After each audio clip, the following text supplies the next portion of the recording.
Activating the child's brain. It's enthusiastic and warm. At our school, we believe that the learning begins.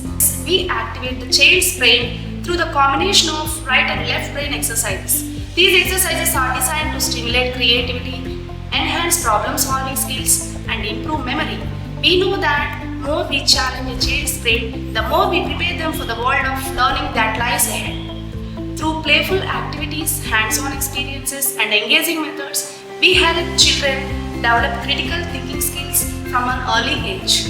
Whether it's through puzzles, music, or problem-solving games, we create an environment that fosters cognitive growth while ensuring it's fun and interactive. The foundation for all learning is set in these crucial years.